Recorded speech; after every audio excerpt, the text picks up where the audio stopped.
Hi everyone, this is Makurin channel. Thank you for visiting our channel. For today's video guys, pag-usapan natin kung bakit ang ating mga succulent dito sa greenhouse na to ay colorful pa din kahit summer na.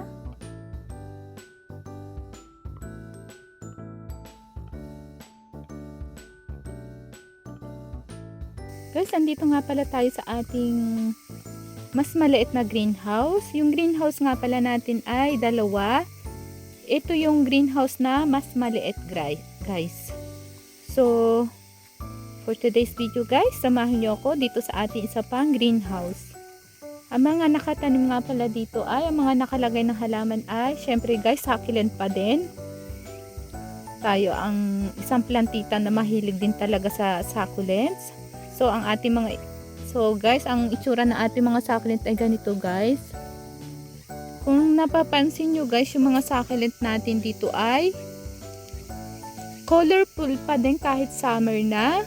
So, hindi pa rin siya totally mukha ng succulent ng tag-araw. Although, ito naman guys, si Blue Surprise, green naman talaga siya guys. So, ang kulay niya ay ito, green. Diniligan ko nga pala mga succulent dito guys kahapon. So, yung mga succulent natin ngayon ay matataba guys. So guys, isa ko ipakita sa inyo guys ay ito, si Sodam. Diba guys? Yung palang naging style lang ating pagtatanim sa mga succulent dito guys ay something cute or something kawaii. So, ang mga succulent natin guys dito ay maliliit lang.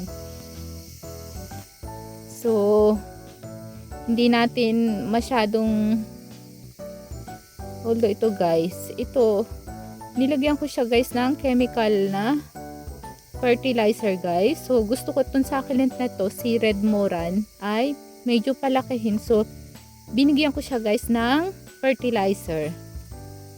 And then, ang isa ko pang favorite guys na succulent, si Bianto. Ito guys. Ito guys. Ano ang pangalan nito guys? Nakalimutan ko eh. Diba kawaii din siya. Cute din siya guys. Cluster siya guys. Ito. Then, ito guys. Ito naman ay si Paya Pira. Ito guys. And then, ito naman guys ay si Black Rose. Yung onslow natin guys, nagka-heat stroke. Ito guys, yung isa nagka-heat stroke. So, bumigay siya guys sa sobrang init ng panahon. Yung dito naman guys, kahit diniligan ko siya, hindi masyadong nag-absorb ng water. So, kailangan niya ng mga nag-iintay guys ng ripat. Ito naman guys ay si Vanilla Elegance. Meron siyang kaunting sunburn pero okay lang guys. Okay pa tayo guys sa sunburn. Wag lang stem rot or root rot or any rot. Okay pa tayo guys sa sunburn. Ito guys, isa din siya sa Simosan. Kawaii siya, diba? And then ito naman guys ay si Strawberry Ice. And then ito guys, another onslow. Diba? Ang cute niya. And then Madiba guys. Sa zone na to guys, madaming mga dry leaves dahil yung mga succulent natin guys dito ay kinukulang guys sa dilig. And then hindi tayo madilig guys, hindi tayo madilig na tao guys. And then mga kailangan na din guys ng ripat ang mga succulent dito. Pero sa ganito guys, itsura yung succulent natin, colorful kahit summer. Diba? Ito naman ay si Chipukubini. another na humihingi ng ripat guys. Ito madami-dami din siyang dry leaves. Si Sichi Pukubini guys ang isa kong favorite na succulent para sa mga cluster na succulent. And then dito naman guys ay si Hyalina hybrid. Manipis lang yung dahon niya.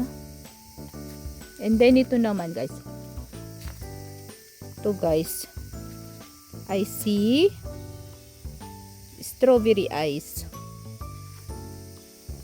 So sa parting ito naman guys ay mga ito guys si vanilla elegance guys. Gusto ko din siya guys. And then dito naman guys ay si peach candy. Uy, may nagmashi ito oh. And then ito guys si Sodam. Cute din si Sodam ah. And then dito naman guys ay etong ating Margaret Repin. Yung Margaret Repin, okay naman pala siya guys sa summer. Wag lang bagong ripat or bagong tanim na Margaret Repin. Nakaka-survive naman pala guys sa sa summer. Yung mga nandun sa ating garden, doon sa ating succulent garden, mga bagong tanim lang siya. Mga months pa lang, 2 months pa lang siya nakatanim doon. So biglang dumating yung tag-araw, bumigay yung mga succulent na Margaret Repin natin doon sa garden. Ito naman guys, last year ko pa ata to niripat. So siya, matibay siya. And then dito naman guys, no name siya pero something kawaii din siya guys. Ito naman ay si Aga Pink. Kawaii din siya guys. So sa zone na to guys, madaming kawaii. And then dito naman is medyo nag-iba guys yung kulay nito. Normal lang kaya?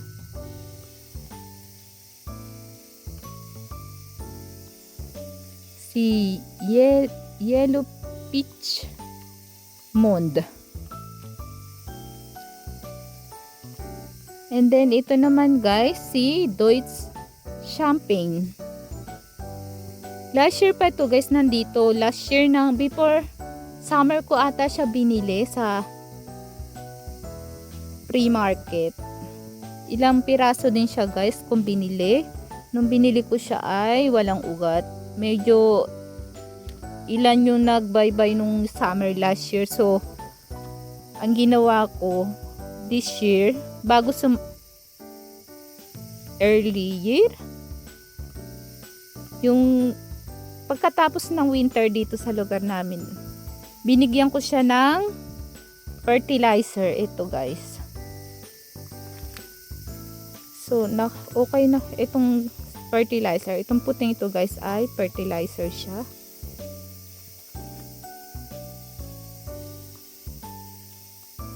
So okay naman guys yung mga Deutsche Champagne natin. And then ito guys ay si Echeveria Maria. Hindi ko siya niripat dahil yung ating pagriripat guys hindi natin na agad medyo kinapos tayo ng oras. So bandang June ko iriripat. Hindi ko na lang muna iriripat kung June ko siya iriripat. Gawa ng June tag-ulan, pagdating ng July sobrang init na. So hindi ko na muna iniripat. Hintayin ko na lang medyo bumaba yung temperatura. And then dito naman guys, ito naman ay si Colorata. Yan guys. So cute. Okay na ako guys sa mga ganitong size ng succulent. Maliliit lang sila. And then ito naman guys, medyo malaki siya. Hindi ko alam kung bakit lumaki siya. Si Blue Dragon. And then dito marami tayong Shabiana. Si Pink Prill. Madaming mga dry leaves. And then dito naman guys ay may bumigay na isang round G. Ito. Yung Korean succulent natin. Although marami tayo guys na propagate nito. Pero nakakalungkot pa din na mayroong mag-bye-bye. Ito pa guys, ang isa pa nating something kaway. Si, anong pangalan niya? Si Ecus Hybrid. 2022 ko pa siya huling niripad. So, 2022 ng October. So, magti 3 years na pala siyang walang ripat. Kaya pala ang dami niyang dry leaves. 3 years ka na walang ripat. Or 2022 ko siya pinropagate. And then kapag siguro mga 2023 ko siya niripat. So 2 years ka na walang ripat. Ganyan guys. Para naging bonsai na. And then sa part naman nito guys, mga mga succulent ko dito. Ito ay si Yellow Peach Mond. Ito guys. Pare-pare same silang Yellow Peach Mond. Pero yung sa parte dito guys, medyo iba yung tsura niya, green. Ito dito colorful. I don't know. And then dito naman ay mayroon tayong baby. Ito guys, parang may something dito. Ito naman ay si, anong pangalan mo? Ito naman ay si Brave.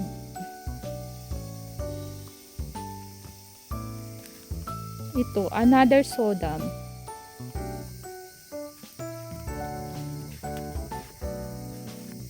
And then ito naman ay si Marum. Kapag walang ripat, matagal walang ripat, magiging parang bonsai siya. So yung kulay din niya ay intense. Ito naman ay si Topsy Baby. In fairness, kahit maliit siya, may baby siya. And then dito naman marami tayong Prolipira. Dito din Prolipira.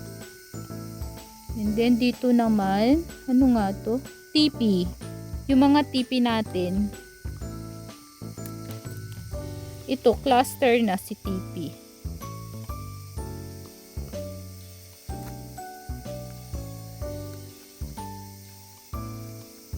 And then may another tayo ditong Agaboides, si Miranda. And then ito guys, si Mebina. Cute si Mebina. Cluster. Ito guys. And then ito naman ay si Red Moran. Ay, ay hindi. Si Red Eagle pala siya. And then dito si Red Eagle din. This year yung mother plant ni Red Eagle nag-bye-bye. So meron pala ako na propagate. Maigi naman. Akala ko wala. Medyo 50-50 pa yung ating pinropagate na leaves galing doon sa nag-root rot stem rot na Red Eagle. Meron pala ako na propagate last year. So maganda. Okay. And then dito naman may mga ito si Peach Boy. Ito naman ay si Star Mark. So yung ating tinanim na emerald green, ito daming dry leaves. This year ko lang to, mats ko pa lang to na propagate. Itong itsura. And then ito naman si Mungadonis or Esther. Yan. Sa zone naman na ito, another na humihingi ng mga ripat. Ito, hindi siya cluster. Mga pinopropagate ko to, pinopropagate ko na nahingi ng ripat. Gusto na nilang maghiwa-hiwalay dahil crowded na sila sa maliit na pots. Ito naman ay si Peach Boy.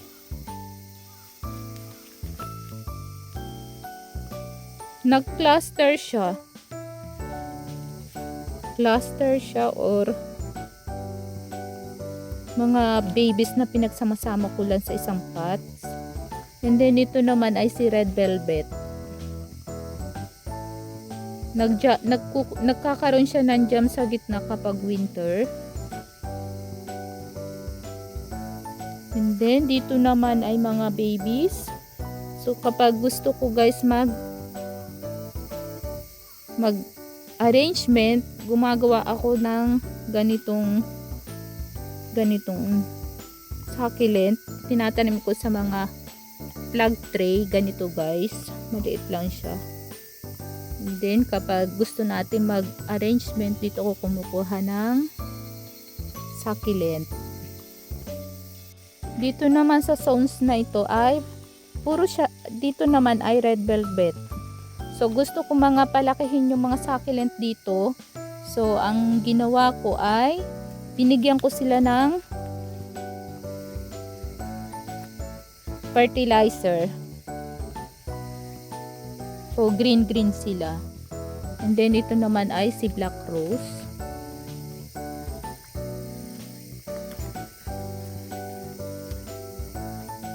And then dito mga madiba.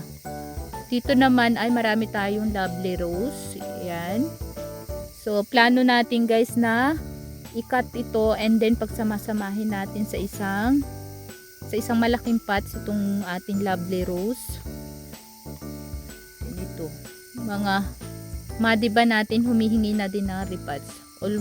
Halos lahat ata ng succulent dito humihingi ng repats sa greenhouse na to. Ito din mga humihingi din ng ripat. Ito naman si Snow Bunny. Malambot yung dahon na humihingi ng dilim.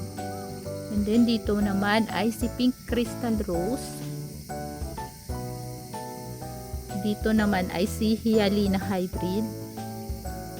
Dito naman sa zone na to guys, ito naman ay si Amazing Grace. Something maganda din siya. And then dito naman ay si Pink Crystal Rose. So nakalagay 2023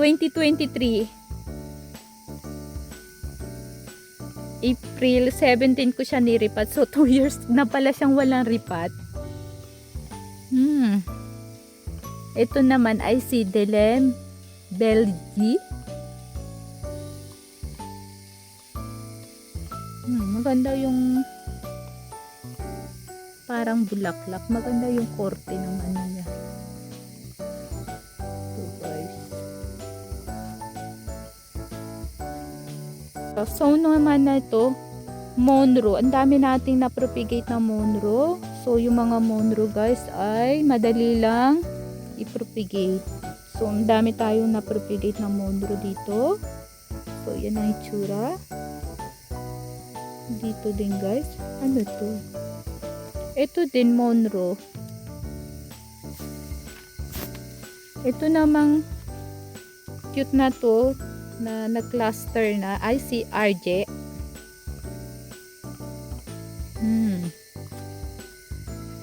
Ito din cluster Onslow.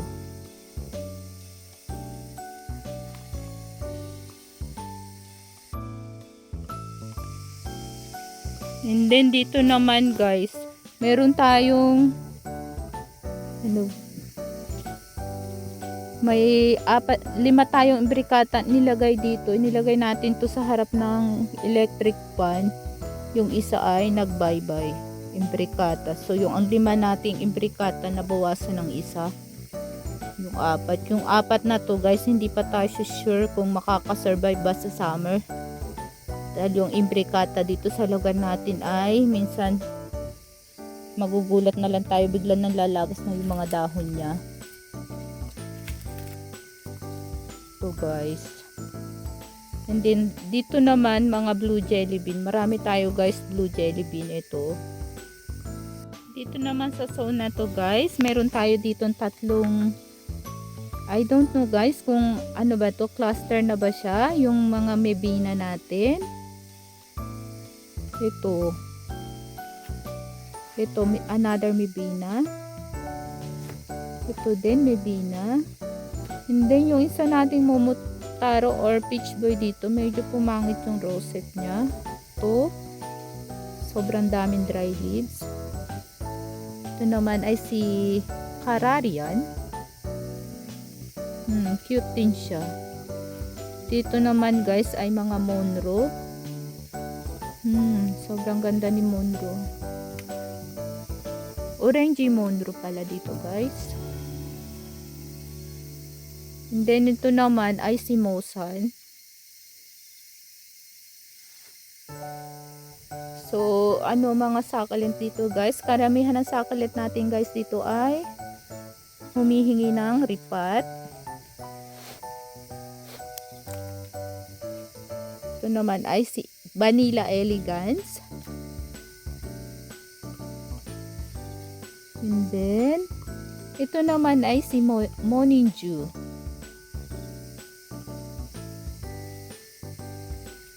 Ito naman ay si Moonstone.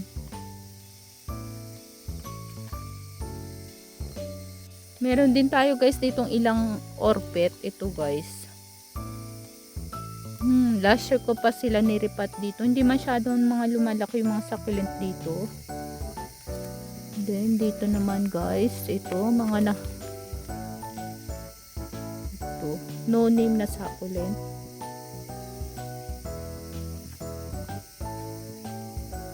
Guys, kapag nga pala tumatambay tayo dito sa greenhouse, ang isa nating ginagawa ay nagtatanggal ng mga dry leaves ng succulent. Ito guys, ang ginagamit natin pagtatanggal ng dry leaves ay ito.